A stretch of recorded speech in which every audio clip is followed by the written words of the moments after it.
I'm Chef Nicolas Ganea, and we need to change. Give me a second. There we go.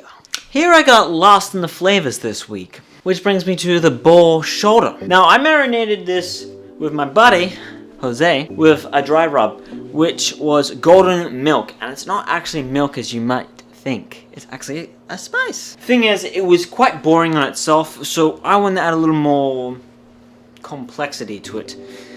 So we added oolong tea and grind that up together and mix that as a rub, and then we marinated the boar and then vacuum packaged it. So at this point, once I've marinated, I want to create kind of like a polenta, kind of cornbread sort of thing, but not the cornbread with baking powder. So I got the kohlrabi and we shredded it. As we shredded it, we added in white grits, eggs, salt, and then we mixed in some toasted brown rice flour, and we laid it on a sheet tray, and then we baked it nice and slow, because you want to do this very slowly. If you cook it too fast, it's going to be too moist, so you want to bring it up. But I won't lie, it'd probably be a better idea to add some baking powder to it. I'm not saying it didn't taste good, it tasted great. I'm just thinking texture wise it'd be more appealing to a lot more people. And then Jose and I came up with this cool idea where we get eggs and we sous vide it with almond tea.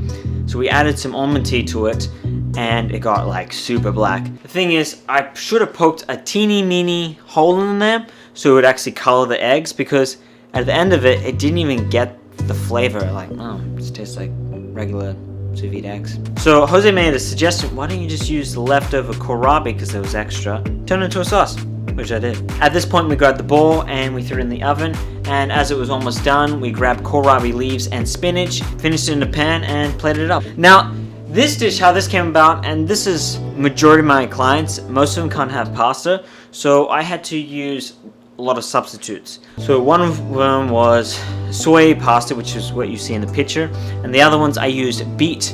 And I'll mention this spiralizer for the KitchenAid, I'm not even using anymore. I just donated that yesterday. I'm done with it. I even bought a manual one last minute. I was like, nope, I'm done. So if you're ever thinking about getting one, I wouldn't suggest it. It sucks. While we blanched off the bleat and also cooked off the pasta, well, rehydrated it, what we did was we made a beefy sauce, beefy tomato sauce, which my boy Jose made. Delicious, so you know. Thank you, Jose. We mixed that in with some ground meat, and it's kind of like a bolognese at the end of the day. Nothing crazy, but it was at least something that some of my clients like to eat. Gotta do that once in a while, right? Come on. This one's gonna be a quick one. This is a ginger carrot soup. It's quite simple. In the pot, carrots, ginger, puree, done. There you go. Boomba. Whoopsie daisy. No pictures. No point. As for my last dish, but how this came about. I know it doesn't look that appealing in a plate up, but the flavor, brother and sister. What we did first was we grabbed the curry squash and we threw it in the oven. Cut that into pieces, and after an hour, that was done. In the meantime, we grabbed lime leaf and we boiled that. We just want to get the juice, the liquid of it, extracted that, and we strained it. After we strained it, we mixed it in a processor with the squash, and it got so intense with the lime leaf. It was exactly what we wanted.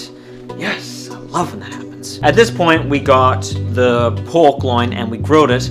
After we grilled it, we just put a little hole in there and we stuffed it with a piping bag, and it was ready to be baked off in the oven. While that was going, Jose and we got cauliflower and we grabbed hickory chips with mushrooms, and we wanted to introduce an interesting flavor where you get the mushroom and earthiness into the cauliflower. Wasn't sure if that was going to work, but let me tell you, once it was done after 2 hours in a cold smoke, it literally did that. It was so intense, the flavor, I couldn't even describe it. I was like, oh my god, I've never tried a flavor like this before, and it was just perfect. So at this point, all we did was got some greens, kale as you know, finished that in a pan, and we plated it up, and it was just an incredible dish on itself.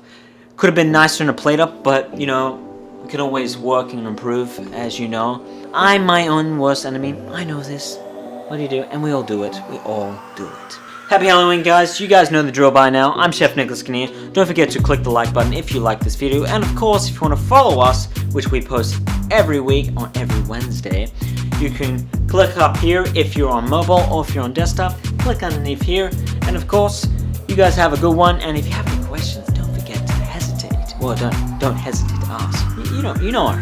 Thanks again. I'll see you guys next week, and peace.